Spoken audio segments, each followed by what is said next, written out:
Muy buenas, me llamo Jorge Guedón y estamos aquí para hacerle una entrevista, o más bien una conversación dinámica con Noel, el doctor Noel Alicea, que es PhD en Neurociencia Cognitiva y Química Cerebral y es el fundador del Instituto Latinoamericano de Neuroaprendizaje.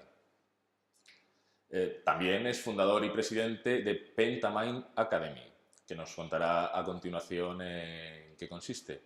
Muy buenas, doctor Noel, encantado de tenerle aquí en España.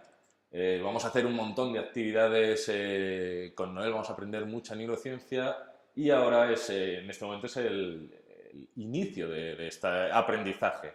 Entonces, se habla mucho de neurociencia, hay muchas personas que empiezan a incorporar estas palabras, ¿verdad?, a un montón de conceptos, ¿verdad? Ya hay mindfulness, neurocientífico, un montón de cosas relacionadas con neurociencia, pero en realidad, ¿qué es neurociencia y para qué nos puede servir al ser humano la neurociencia? Gracias, Jorge. Antes que nada, déjame agradecerte enormemente por la invitación que nos has hecho a Pentamind Academy para nosotros poder compartir la más reciente investigación en el campo de la neurociencia cognitiva y la química cerebral, que es mi especialidad. Es interesante porque la más reciente investigación en el campo de la neurociencia ha sido extremadamente reveladora. En los más recientes 25 años nosotros hemos conocido más de estructura y función de nuestro cerebro que lo que habíamos conocido en toda la historia de la humanidad. Así que es hora de que nosotros como comunicadores científicos podamos llevar este conocimiento al público en general para que, como tú bien dices, podamos transformar la vida de la persona, optimizar sus resultados de vida con investigación científicamente probada y socialmente validada.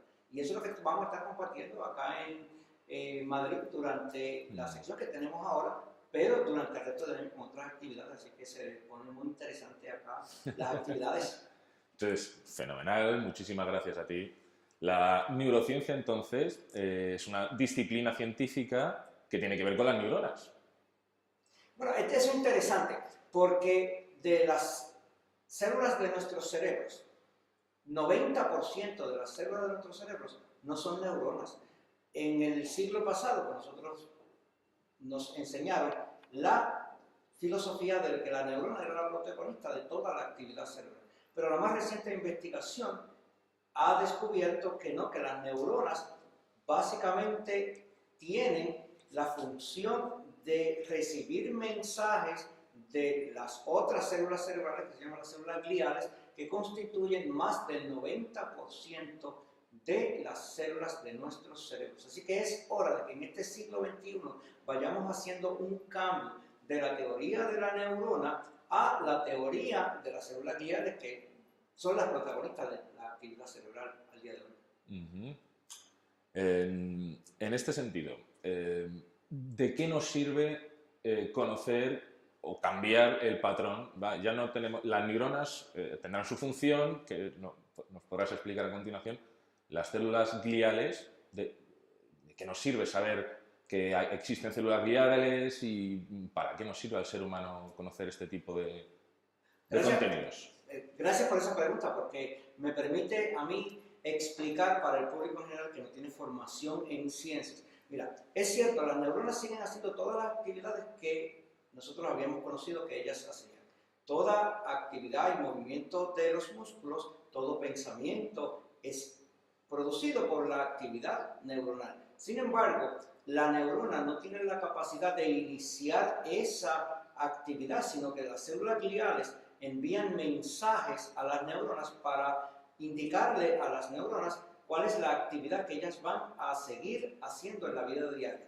Ahora, ¿por qué es importante esto, Jorge? Porque todo lo que nosotros hacemos, todo lo que nosotros sentimos, pensamos, hablamos, lo hacemos con nuestros cerebros.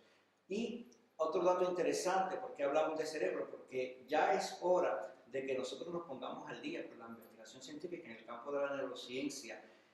En el siglo pasado nosotros podíamos hablar del cerebro humano y se decía que el cerebro humano estaba constituido de dos hemisferios cerebrales que estaban unidos por un grupo de células que se llama el cuerpo calloso. Al día de hoy hemos descubierto que lo que llamamos hemisferios cerebrales son dos cerebros completos, dos sistemas nerviosos completos, que tienen diferente personalidad, diferentes gustos, diferentes destrezas, diferentes habilidades. Esa investigación en particular le ganó el premio Nobel al doctor Roger Sperry en el 1981. A pesar de que ya han pasado casi medio siglo de esa investigación, todavía esa investigación no se está divulgando, no se está enseñando en nuestras aulas y muy poca gente tiene este conocimiento. Y este conocimiento es vital para entender el comportamiento humano. Entonces, estamos hablando de que tenemos un cerebro físico, ¿verdad? Que siempre lo hemos localizado en el cráneo, pero las investigaciones están determinando que hay más de un cerebro. Bueno, cuando tú dices un cerebro físico, tenemos que ir ya hablando en plural. En el cráneo, como tú bien dices, nosotros tenemos un sistema nervioso izquierdo y un sistema nervioso derecho. De hecho, y esto fue la investigación que ganó el premio Nobel, el doctor Roger Sperry, como te mencioné anteriormente. Si nosotros disectamos, cortamos la comunicación entre el sistema nervioso izquierdo y el sistema nervioso derecho, y el doctor Oliver Sacks dedicó toda su vida a investigar estos pacientes que por diferentes condiciones tenían la desconexión de los dos sistemas nerviosos. Y descubrimos que entonces tenemos dos cerebros enviando órdenes para un mismo cuerpo. Y esos son unos casos que están muy bien documentados en la literatura médica y que en ese sentido nosotros tenemos que empezar a sacar esta investigación de los especialistas de neurociencia, de los especialistas de la academia y llevarla al público en general. ¿Por qué? Porque muchas veces nuestros desórdenes de personalidad nos llevan a que tenemos preguntas sobre nosotros. Sin embargo, muchas de esas preguntas han sido contestadas por la reciente investigación en el campo de la neurociencia. Por eso es que este tipo de charla, este tipo de información que nosotros vamos a llevar para el público es tan importante, porque el desconocimiento de estructura y función de nuestros cerebros está produciendo una serie de desórdenes sociales que lo pagamos con mucho dolor y con mucho sacrificio a nivel social. Y el ser humano, algo interesante es que el ser humano es el único organismo vivo que en su estructura genética no tiene programado su fenotipo. O sea, mientras la semilla de manzana tú la siembras y da manzanas, la semilla de pera da pera, el perro cuando nace no tiene que educarse porque va a tener una vida de perro toda la vida. El ser humano no, el ser humano, como te dije, en la estructura genética es el único ser que no tiene programado su fenotipo o su comportamiento. No tan solo eso, sino que el ser humano es el único ser en la naturaleza que es pluripotencial. Nosotros realmente tenemos el poder de convertirnos en aquello que nosotros deseemos y podemos alterar los resultados de vida a voluntad. Nosotros tenemos un enorme poder, pero por ignorancia no lo utilizamos y no podemos optimizar nuestros resultados de vida. Entonces aquí se surgen varias preguntas, ¿no? Primero el mito el conocimiento que nos daban a nosotros en el colegio de que existía un genotipo y a otro 50% un fenotipo, ¿verdad? Y que las dos juntos conformaban nuestra personalidad. Bien, antes se decía que el fenotipo era determinado por el genotipo. Pero en el 2013 terminó el proyecto más ambicioso de la ciencia hasta ahora, que se llama el proyecto del genoma humano. Y descubrimos que los genes no determinan necesariamente el comportamiento. De hecho, los más halagadores defensores, los más fieles defensores del comportamiento controlado por el genotipo, aceptan que solamente alrededor del 50% de nuestras características físicas y de nuestras características de comportamiento son determinadas por los genes. Pero dato interesante, Jorge, es que los genes que nosotros heredamos de nuestros padres no tienen la capacidad de activarse o desactivarse. Hay unos factores ambientales y una nueva ciencia que se llama epigenética, que es la que determina qué gen yo voy a activar o qué gen yo voy a desactivar. Hay una investigación muy interesante del doctor Matthew Bott de la Universidad de Harvard que nos dice cómo nosotros con el poder vibracional de la voz tenemos la capacidad de alterar estructura y función de nuestro organismo mediante la producción de alteraciones genéticas. Decir eso en el siglo pasado era pecado, era una blasfemia. Al día de hoy eso se ha comprobado en el laboratorio.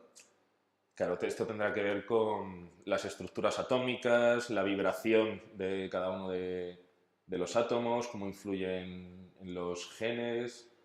Es que me recuerda a la conexión que parece que la ciencia se está conectando cada vez más con la religión, ¿no? Dicen, al principio era el verbo, en India tienen el Om, ¿verdad? Como la vibración sonora original, y me estás diciendo tú ahora que efectivamente la voz, el sonido, la vibración, modifica o activa determinados genes o los desactiva.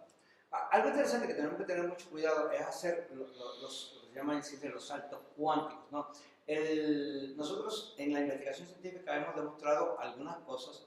Cuando tú mencionas religión, pues no entramos en ese campo, pero sí nosotros estudiamos desde el nivel atómico, de qué átomos está hecho el organismo humano, de qué moléculas está hecho el organismo humano. Y dato interesante es que si nosotros estudiamos un ser humano desde el punto de vista atómico, todos estamos constituidos de los mismos átomos. No tan solo eso, desde el punto de vista molecular, todos estamos constituidos de las mismas moléculas. Ahora, algo muy interesante que la ciencia todavía no hemos podido explicar, cómo esas moléculas se regulan para formar una célula, y la célula la hemos catalogado como un organismo vivo.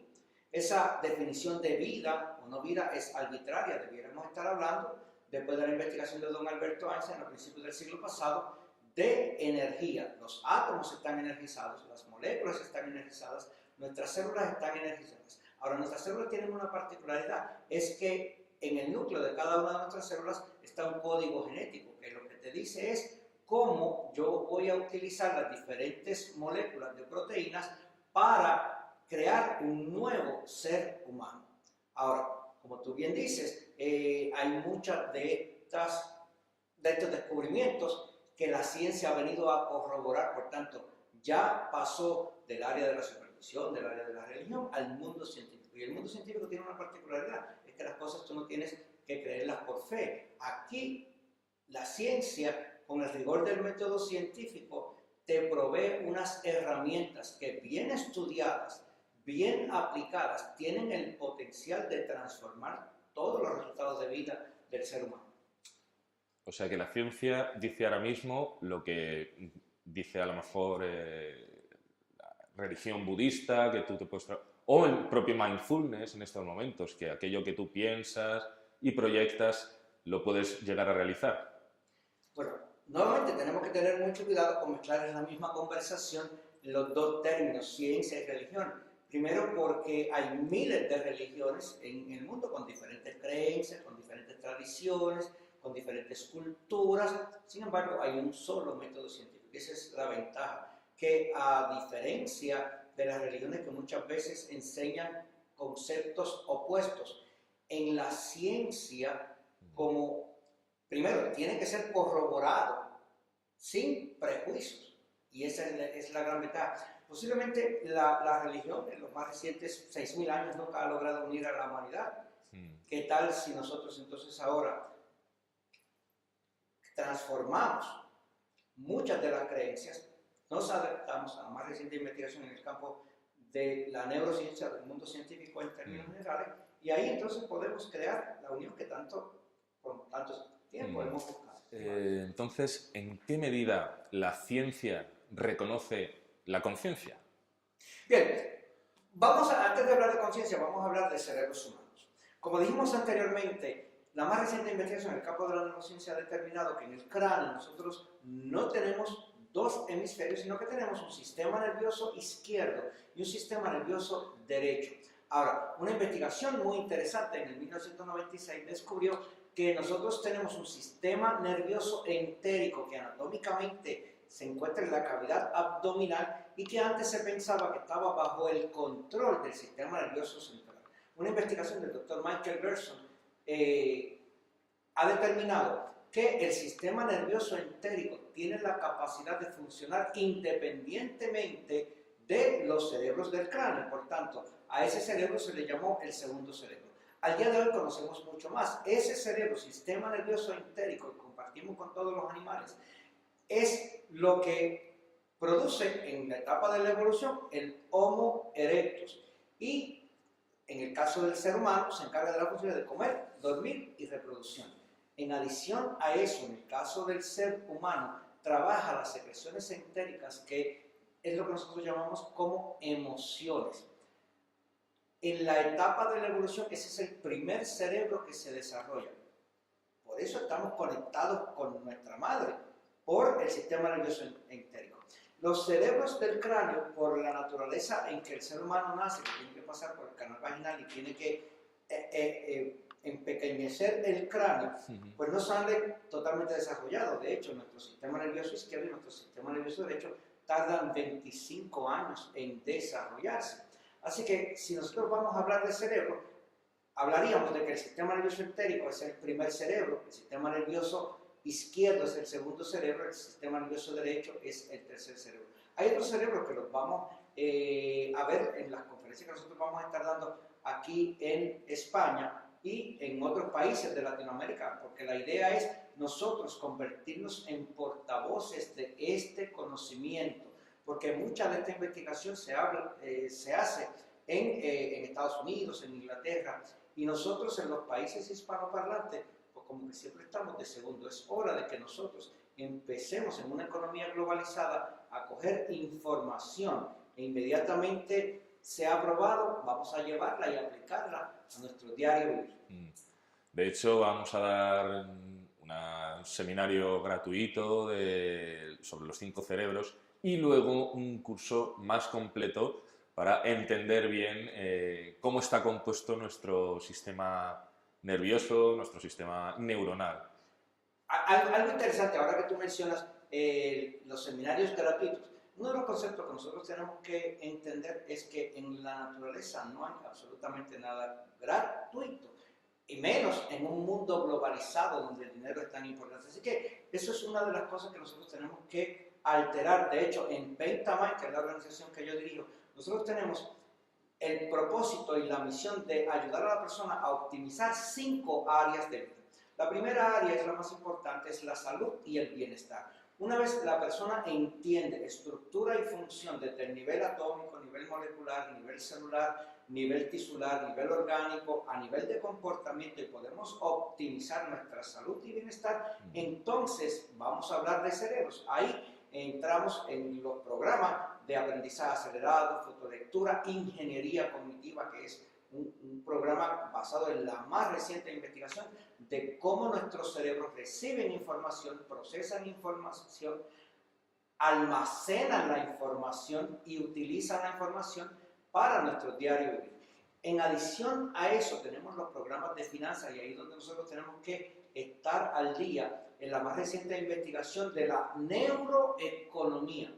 La neurociencia no tan solo ha hecho impacto en el campo de la salud y bienestar, sino en el campo de la economía. Y hay una área, una disciplina científica que se llama neuroeconomía. De hecho, recientemente el doctor Kahneman ha sido el único psicólogo que fue galardonado con el Premio Nobel de Economía. Así que por eso es que te digo, Jorge, es tan importante que nosotros conozcamos al día de hoy estructura y función de nuestro cerebro para que podamos optimizar nuestros resultados de vida. Ahora, hay 2 áreas adicionales.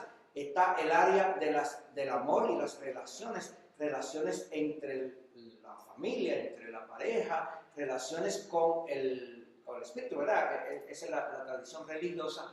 Y finalmente aplicamos este conocimiento de neurociencia cognitiva al área de la diversión, el gozo, porque nosotros tenemos que entender que el universo tiene billones de años, el ser humano en la Tierra tiene millones de años, pero nosotros vivimos un tiempo muy corto, así que tenemos que aprovechar esta experiencia de vida para aprender, crecer, pero sobre todas las cosas, divertirnos. Sí, de hecho, la ciencia no hace nada gratis. Al final siempre hay aplicaciones científicas para mejorar la vida del ser humano. Esto parece ser que ocurrió a medida que íbamos haciendo descubrimientos científicos, los íbamos aplicando para mejorar nuestra vida, ¿no? ¿Cómo puede mejorar nuestra salud la neurociencia? Decías que había 5 áreas. ¿Cómo puede mejorarlas? De hecho, nosotros tenemos diferentes programas de neurosanación, salud y bienestar, pero hay una investigación muy reciente que acaba de ganar el premio Nobel de Medicina en el 2017, el año pasado. Es la investigación de cronobiología, cómo nosotros tenemos unos genes reloj y genes periodos que regulan la actividad de las células, le dicen a las células qué hacer y cuándo hacerlo. Nosotros tenemos que entender que las células del cerebro no miran el reloj para cuando tienen que comer, no miran el reloj para cuando tienen que moverse, no miran el reloj para cuando tienen que llevar a cabo alguna función. Las células de nuestro cerebro solamente perciben claridad u oscuridad, eso es todo. Hay periodos de luz o periodos de oscuridad. Dentro de los periodos de luz, la célula está diseñada para cumplir unos procesos. Dentro de los periodos de oscuridad está diseñada para cubrir otros procesos. Algo interesante, nosotros tenemos animales diurnos cuyo metabolismo físico-motor está diseñado para activarse en periodos de oscuridad. Tenemos animales cuyo metabolismo físico-motor está diseñado para activarse durante las horas de día. Sin embargo, eso llamamos las horas de luz. Sin embargo, en el ser humano, que es un ser único en la naturaleza, tenemos un mecanismo físico-motor y tenemos un metabolismo mental intelectual. Ahora, como dijimos al principio, el ser humano es pluripotencial, tiene el derecho y libre albedrío de hacer lo que le plazca.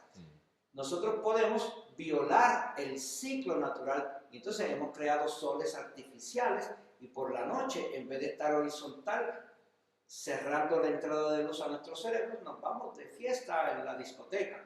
Eso causa una alteración que nosotros la vamos a ver en la salud de la persona.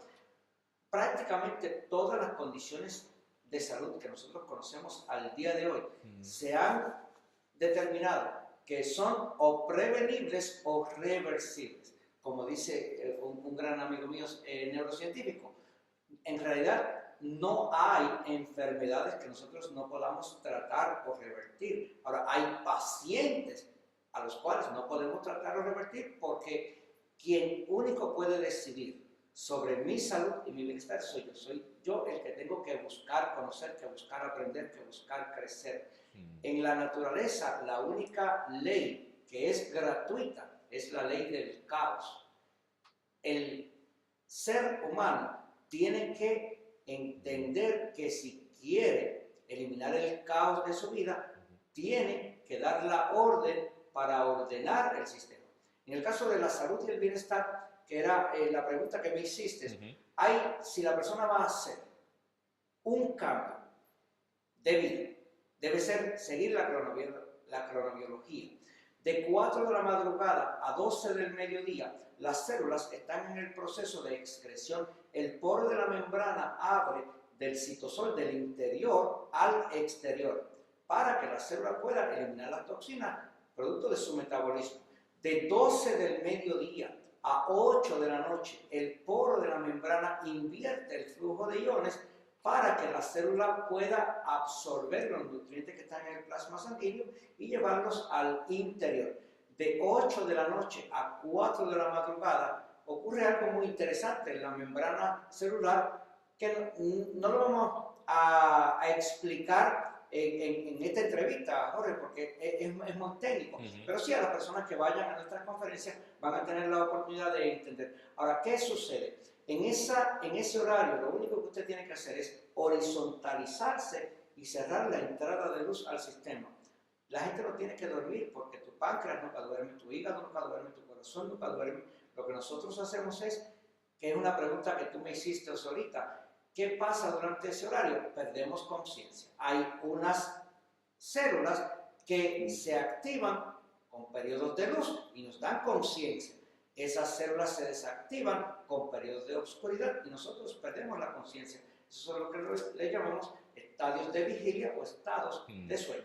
Y además de los ciclos, de los circadianos, o de los ciclos celulares, que siempre aconsejan, ¿no?, que que estemos en armonía con los ciclos de la naturaleza, etcétera, etcétera. Esto es un dato interesantísimo. Las células también se alimentan.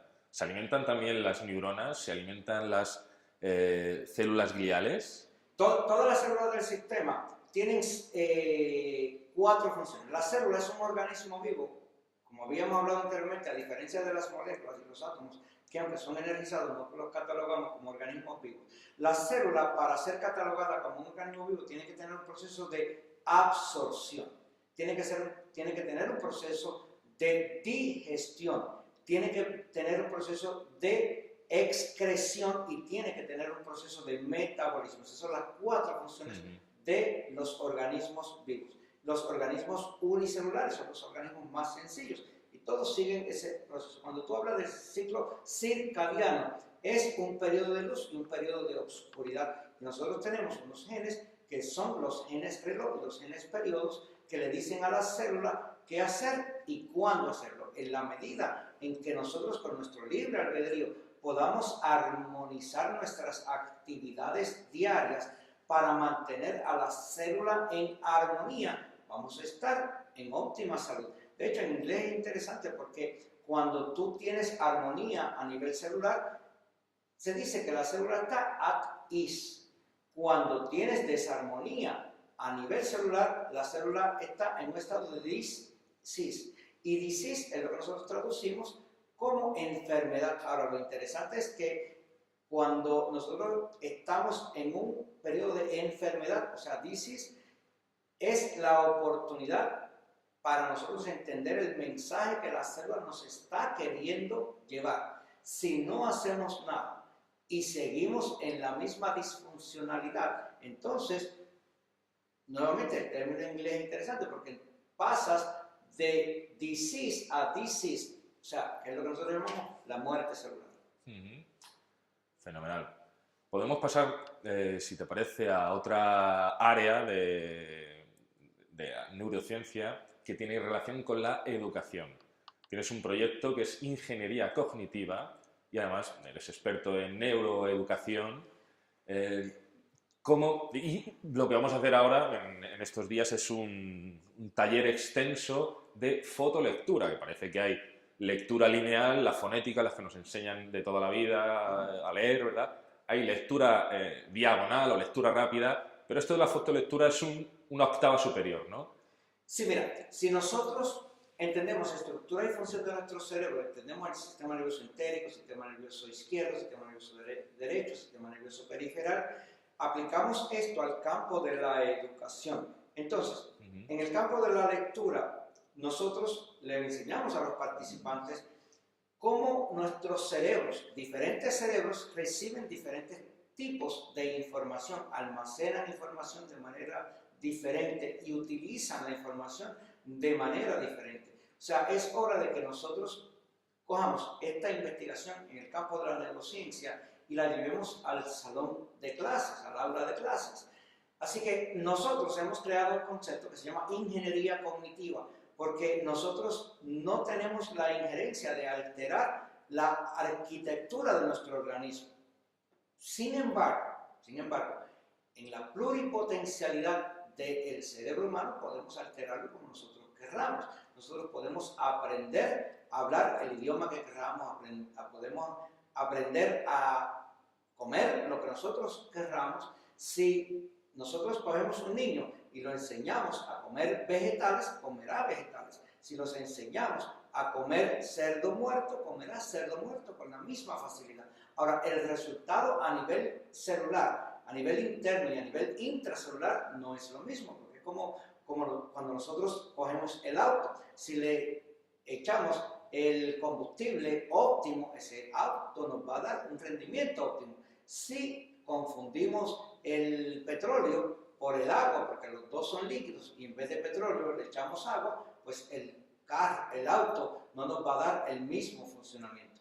Así que en la medida en que nosotros podamos llevar la más reciente investigación al salón de clases, vamos a poder transformar esos cerebros que van ávidos de aprender y vamos a crear ciudadanos, nuevamente, que sean sanos y saludables, que estén en constante aprendizaje, que en un mundo globalizado puedan ser financieramente independientes o por lo menos financieramente productivos, pero que también tengan relaciones en armonía y que finalmente puedan disfrutar la experiencia de vida y que puedan vivir en satisfacción, placer y gozo.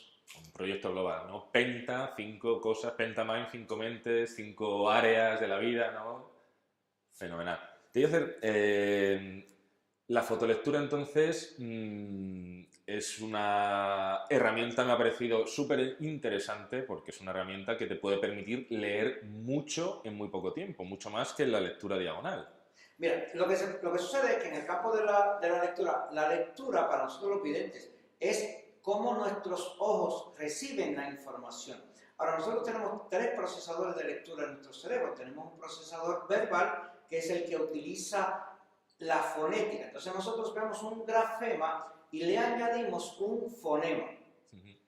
Esa es la lectura verbal, y si nosotros leemos utilizando grafemas, añadiéndole fonemas, pues nuestro procesador del habla puede producir alrededor de 2 palabras por segundo, lo cual nos debe llevar a una lectura de 120 palabras por minuto. Si hacemos una prueba de lectura, la mayoría de la gente, esa es la velocidad que lee. Ahora, las Naciones Unidas, la UNESCO, ha determinado que cualquier persona viviendo en la economía del conocimiento, después de haber tenido 10 años de educación formal, debe estar leyendo, Jorge, al menos 1200 palabras por minuto. Esa velocidad jamás la vamos a poder alcanzar utilizando la fonética en nuestro cerebro, el grafema en fonema. Ahora, tenemos otra velocidad de lectura que se le llama procesamiento visual de lectura. Ahí es la que tú dices. Tenemos el procesamiento lineal, procesamiento diagonal, procesamiento vertical. Pero la capacidad que tiene nuestro cerebro de procesar grafemas también es limitada. Ahí es donde entramos en una investigación muy reciente, final del siglo pasado, donde nuestros cerebros, principalmente el sistema nervioso derecho, tienen la capacidad de captar los grafemas, procesarlos por encima del umbral de la conciencia, almacenar esa información y tener esa información disponible para nuestro cerebro consciente cuando nuestro cerebro consciente tenga la intención de utilizar esa información. Yo llevo 30 años enseñando esto y si algo parece magia, es la fotolectura. Muchas personas piensan que es difícil. No es difícil. En realidad, si nosotros hubiésemos aprendido esa técnica durante los primeros 7 años de formación, jamás hubiésemos querido aprender a utilizar el procesador verbal, porque ese es muy limitado. De hecho, la velocidad verbal, cuando tú empiezas a verbalizar, es el remedio más efectivo que existe para el insomnio. Por eso es que a la mayoría de la gente le da sueño cuando están leyendo. Vamos, a mí me parece magia potaje y voy a estar emocionadísimo, ¿no?, aprendiendo todo esto. Entonces, ¿qué es el mito este? O sea, parece que podemos aprender mucho, muchísimo, de distintas maneras, y el mito de que utilizamos del 5 al 10% de nuestro cerebro, ¿esto es así? Eso, como tú bien dices, es un mito. Nosotros tenemos muchos neuromitos. Hablar de el cerebro humano como una sola unidad. Es cierto que el cerebro sincroniza su actividad, como nuestro auto sincroniza la actividad del motor, de la transmisión, de la conducción. Sin embargo, si uno de esos elementos disfunciona, hace que el vehículo disfuncione. En el caso de nuestro cerebro, como dijimos, nosotros tenemos diferentes cerebros que procesan información de manera diferente. Integrar en una sola actividad, en un solo comportamiento, es un poco difícil si no conocemos, porque tú no puedes manejar lo que no conoces. Ahora, en el caso de la fotolectura, de la ingeniería cognitiva, que ahí fue la pregunta inicial tuya. Nosotros tenemos la capacidad de entender estructura y función. La ingeniería es la ciencia de la optimización, optimiza sistemas. Por tanto, nosotros vamos a entender la estructura de nuestro organismo, la función de nuestro organismo y vamos a adaptar nuestro poder de decisional, nuestro libre albedrío, nuestro poder de intención para actuar en armonía con nuestra naturaleza y optimizar nuestros recursos físicos, pero más importante, nuestros recursos mentales. El dato interesante es, a nivel consciente, nosotros podemos manejar alrededor de 2000 pedazos de información simultáneamente. Jorge, a nivel subconsciente, nosotros podemos manejar 400.000 millones de pedazos de información simultáneamente. Nosotros tenemos una capacidad mental realmente ilimitada, pero todavía tenemos el mito ese de que utilizamos el 10%. Eso es totalmente falso. Eso en la década de los 50 se decía y el público se quedó con esa premisa y la da como cierta. Como dice alguien, repite una mentira muchas veces y la gente lo va a dar como cierta. Ahora, dato interesante que fue lo que mencionamos anteriormente, es el hecho de que 90% de las células de nuestros sistemas nerviosos no son neuronas. Por tanto, si consideramos las neuronas y las utilizamos al máximo, bueno, pues entonces sería cierto que utilizamos el 10% de nuestro cerebro, pero no es porque no tengamos otras capacidades, es porque las desconocemos. Ahí donde el aprendizaje continuo y la aplicación de la investigación de laboratorio a el público en general es tan importante para que juntos podamos crear seres más saludables, más excitados por el continuo aprendizaje, y mucho más importante, que podamos disfrutar nuestra experiencia de vida. No, es fascinante que tengamos esa capacidad de aprender constantemente a través de estas técnicas y herramientas que salen de los descubrimientos científicos. Una cosa es el descubrimiento, pero luego tienes que generar la herramienta para que eso impacte y sea provechoso para el ser humano. En el área de... Pero, antes de que, porque hay un punto interesante que a mí me gustaría aclarar. Todas las noches, todos los días, nosotros perdemos alrededor de 1.000 millones de neuronas y de células del cuerpo. Entre neuronas y células del cuerpo, aproximadamente perdemos, en los números americanos, ¿no? Son 30 billones de células que sufren apoptosis, muerte cerebral. Ahora, esas neuronas, esas células del organismo, esas glías, no es que las vamos a perder para siempre. Nosotros tenemos la capacidad de generar esas mismas células en la misma cantidad. Así que esa investigación es muy reciente, la muerte programada, ¿no? El apoptosis. Y en el caso de las neuronas, decir en el siglo pasado que nosotros generábamos neuronas no perdía total credibilidad como científico, ¿no? Sin embargo, ahora tenemos un término que se llama neurogénesis. Y lo que era imposible para el pensamiento científico en el siglo pasado, ahora es de conocimiento diario. Pero ¿qué sucede? Que mucha de esta investigación, como dijimos anteriormente, no está pasando a la sociedad, al público en general. Entonces, a pesar de que nosotros somos la primera generación en la historia de la humanidad que vivimos en la economía del conocimiento, el conocimiento se está quedando en una élite científica sin bajar a la base de la sociedad. Y ahí es donde nosotros como comunicadores científicos queremos llevar. Por eso es que hacemos todas estas conferencias, por eso es que viajamos a través de los diferentes países para que nuestros hermanos hispanoparlantes puedan tener acceso a la más reciente investigación en el campo de la neurociencia y que puedan optimizar sus resultados de vida. Y poder con el consciente influir en el inconsciente. Esta dicotomía que siempre hemos tenido de la mente consciente y la mente inconsciente, ahora vemos, ¿no?, que a través de la neurociencia podemos influir desde el consciente en el funcionamiento de la mente inconsciente. Bueno, ¿qué tal si nosotros hacemos una invitación? Eso es lo que a mí me gusta hacer a las personas que participan. ¿Qué tal si nosotros empezamos o dejamos de hablar de consciente o inconsciente y empezamos a hablar de la totalidad? Porque muchas veces nosotros pensamos que el consciente y el inconsciente son como enemigos que constantemente están luchando. No, la idea es entender que el brazo izquierdo tiene una función y la pierna derecha tiene otra función. No es que sean competitivos, es que tenemos que aprender a vivir en armonía.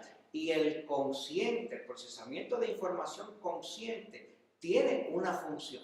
El procesamiento de información a nivel no consciente tiene una. Vamos a considerar el todo, la armonía del todo. Y ahí es donde yo creo que la ciencia nos ha hecho un gran aporte, como tú mencionaste anteriormente. Las religiones nos han dividido en tribus y luchamos unos con otros. La ciencia, que es un método científico que es reproducible, está disponible para todos. Así que vamos a nosotros a entender la investigación científica, aplicarla a nuestras vidas, hacer las transformaciones de actividades diarias, de estilos de vida, de hábitos, de costumbres, de lenguaje, de pensamientos, de emociones. Una de las investigaciones más relevantes fue de la más reciente década, ¿no? Del 2014-2015, una investigación. Antes se decía, y esto es extremadamente revelador, que las emociones eran universales y que cuando tú veías una cara triste significaba lo mismo en todas las culturas. Cuando tú veías una cara alegre significaba lo mismo en otras culturas. La ciencia siempre tuvo eso en duda. Una investigación muy reciente ha determinado que nosotros no tenemos emociones universales. Eso es un gran mito. Las emociones nosotros no las sentimos, Jorge. Las emociones nosotros las producimos, y de eso vamos a estar hablando en las conferencias que vamos a tener acá en España durante este tiempo. Que vamos a hablar mucho de neurosexualidad. Vamos a tener todo un día más una mesa redonda en la que estará nuestra querida Ana Sierra, que es una amiga sexóloga, psicóloga, muy dada para medios de comunicación, con Silvia Lugo, también una compañera tuya. La neurosexualidad sirve para tener un sexo pleno, saludable, feliz. Fíjate, lo que pasa es que la sexualidad en realidad es un constructo social. Cuando hablamos de sexualidad, tenemos 7.000 millones de personas en el planeta y posiblemente cada una tenga su propia definición. Nosotros vamos a estar compartiendo con profesionales en el campo de la neurociencia, de la sexualidad, de la psicología. Vamos a estar enseñando la más reciente investigación y vamos a enseñar a entender la sexualidad humana desde el punto de vista atómico. ¿Cuáles son los átomos que componen el organismo humano? Y cómo esos átomos tienen una influencia en las moléculas, como esas moléculas tienen una influencia en las células, como esas células tienen una influencia en el tejido, como esas células del tejido tienen una influencia en el órgano, cómo los diferentes órganos se integran en el organismo humano hasta que nosotros tenemos un comportamiento específico. En el campo de la sexualidad, el ser humano del día de hoy, el ser humano nunca ha sido dueño de su sexualidad, porque nosotros hemos sido víctimas de la ignorancia. Por miles de años las religiones se apropiaron de nuestra sexualidad y nos enseñaron lo que a las religiones les interesaba que nosotros conociéramos sobre nuestra sexualidad. La primera persona que realmente empieza a entender un poco la sexualidad humana, ya desde el punto de vista no tanto religioso, un poco científico, que ha sido uno de los padres de la ciencia, fue René Descartes. Él creó dos términos. Ahora nosotros hablamos comúnmente de la emoción, pero ese término no se conocía antes de Descartes. Descartes crea ese término, también crea el término de las pasiones. Así que nosotros, de Descartes hacia acá, hemos avanzado un mundo en el campo de la sexualidad, después que la religión fue soltando un poco la sexualidad, los gobiernos se apropiaron de la sexualidad humana. Y es interesante porque una de las pocas actividades que son reguladas por la sociedad desde el punto de vista que es delito, es la activación o la desactivación o el uso o el desuso que tú le das a tus gónadas. Así que la neurociencia tiene su ventaja, es que nos enseña a nosotros, posiblemente por primera vez en la historia, a hacernos dueños de nuestra propia sexualidad, pero no a hacernos dueños de la sexualidad desde el punto de vista, desde el miedo, la culpa y la vergüenza, que son las tres emociones primarias que la mayoría de la gente asocia con la sexualidad, sino que nosotros tenemos que entender estructura y función de los órganos sexuales, de las gónadas, cuál es el propósito durante los primeros 12 años de vida, cuál es el propósito durante los segundos 12 años de vida, cuál es el propósito de los 12 a los 36. Nosotros vamos a estar explicando las diferentes etapas de la sexualidad humana basado en la más reciente investigación de la neurociencia. Aquí no tienes que creer nada por fe, no tienes que traer mitos, concepciones antiguas, de gente que con la mejor intención y la mayor voluntad quisieron aportarnos, pero desconocían estructura y función de nuestro cerebro. Toda actividad del ser humano es regulada por nuestros cerebros. Una vez entendemos los cerebros, no tan solo vamos a optimizar la sexualidad, a optimizar la salud, pero como tú bien dices, la sexualidad es la base de todo. En la medida en que nosotros nos hagamos dueños de nuestras gónadas y de nuestro comportamiento sexual, ahí se enciende un nuevo camino, un nuevo horizonte ante nosotros. Y las posibilidades son ilimitadas. No, sí, parece que las grandes autoridades siempre han tenido la sexualidad como algo importantísimo y efectivamente parece que querían ese poder, ¿no? Y el poder de controlar a la gente. Pero te quería hacer una pregunta. Ese poder se ha manifestado muchas veces en algo explosivo, ¿no? Que se suele relacionar con la palabra orgasmo. ¿Qué es el orgasmo para la neurosexualidad? Lo que sucede es que, de hecho, el título de nuestra ponencia es Del átomo al orgasmo. En realidad, nosotros tenemos que entender que lo único que existe en el universo, es energía. Y la energía se manifiesta de diferentes maneras. Nuestras células cerebrales tienen descargas eléctricas, pero la electricidad o el electromagnetismo es una forma de energía. Hay múltiples formas de energía. Nosotros las vamos a estar explicando y vamos a enseñarle a la gente, posiblemente por primera vez, en qué consiste un orgasmo y cómo la persona. De hecho, esta ciencia de la sexualidad ha sido muy estudiada por la neurociencia.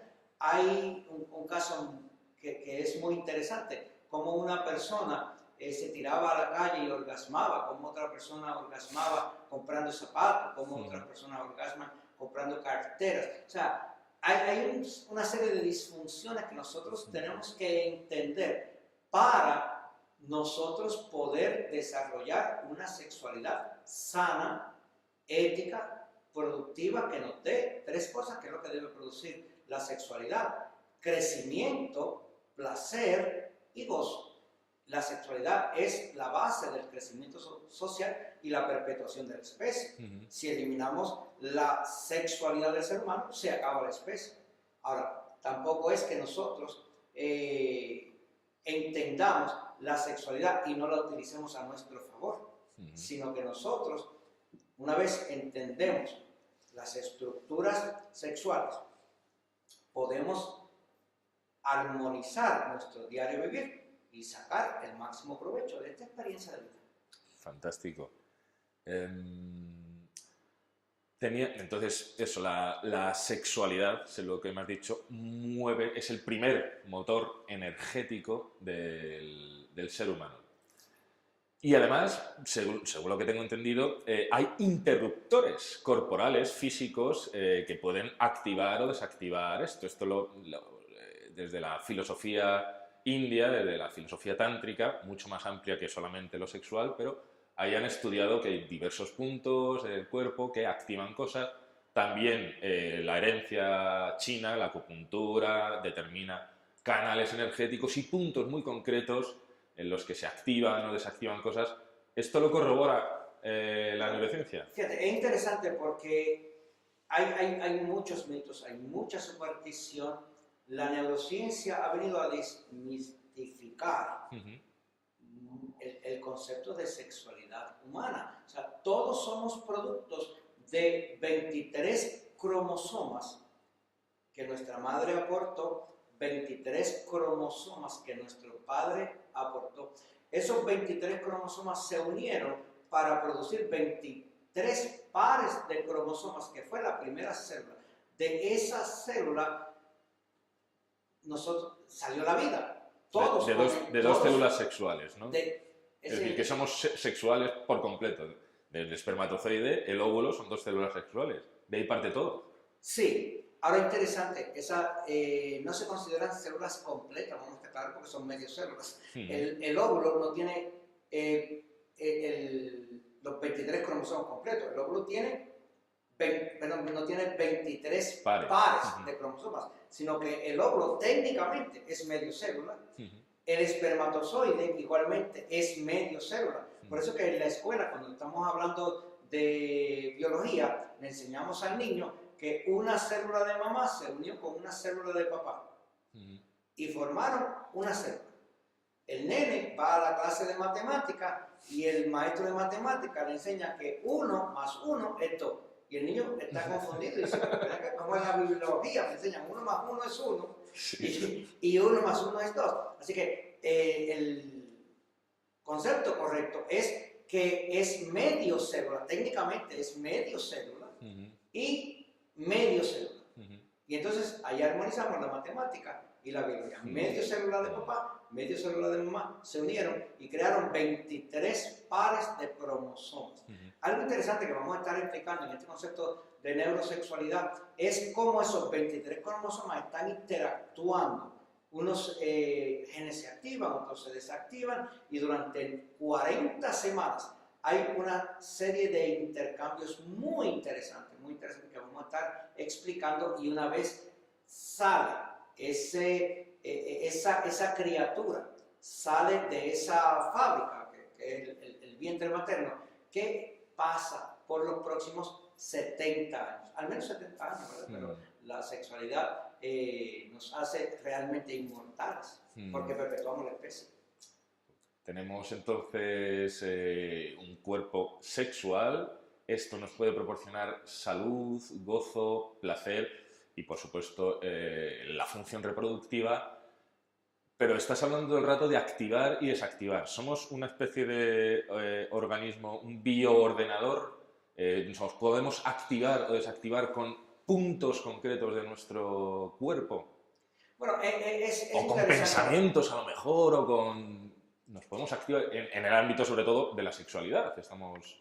Por eso, es bien interesante porque, como dijimos anteriormente, lo único que existe es la energía. En la medida en que nosotros podamos entender la función de nuestras gónadas y que podamos aprovechar este entendimiento para controlar, entender que mediante la activación de las gónadas podemos no tan solo perpetuar la especie, como tú bien dices, podemos optimizar nuestra salud, nuestras funciones cognitivas, para aquellas personas que quieren conectarse a otros planos. La sexualidad es el principio de toda vida y el final de toda vida. Somos seres sexuados, pero como dijimos anteriormente, no hemos sido dueños de nuestra sexualidad y hay demasiadas connotaciones alrededor del sexo, alrededor de la sexualidad. Cada uno tiene su propia definición, cada uno, dependiendo de donde tú naces en el planeta, tienes unas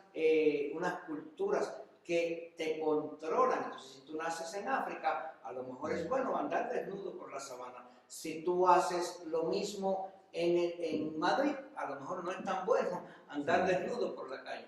Así que en ese sentido, nosotros lo que queremos con estos talleres de neurosexualidad es darle a la persona la más reciente investigación, científicamente probada, socialmente validada, que le permita a la persona utilizar con sabiduría su libre albedrío y decidir cuán lejos va a llegar con su sexualidad.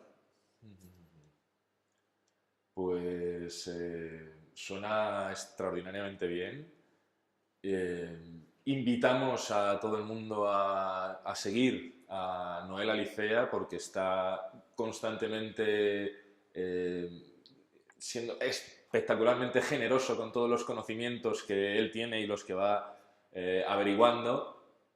Y esperamos veros a todos durante estos días en las jornadas y al doctor Noel Alicea con todo nuestro agradecimiento, despedirle y darle fuerza porque le espera unas intensas jornadas. Para mí es un enorme honor y privilegio compartir todos estos conocimientos. Yo creo que es nuestra misión, en la medida en que nosotros podamos aprender y traducir ese conocimiento, porque mucho de este conocimiento es técnico y tenemos que traducirlo en lenguaje sencillo que todo el mundo pueda entender, pues yo creo que eso es parte de nuestra misión. El ser humano es el único con capacidad ilimitada de aprendizaje, pero también es el único con capacidad ilimitada de transmisión, a diferencia de otros animales que aprenden para su propia sobrevivencia. Nosotros no, nosotros aprendemos, sobrevivimos, pero pasamos este conocimiento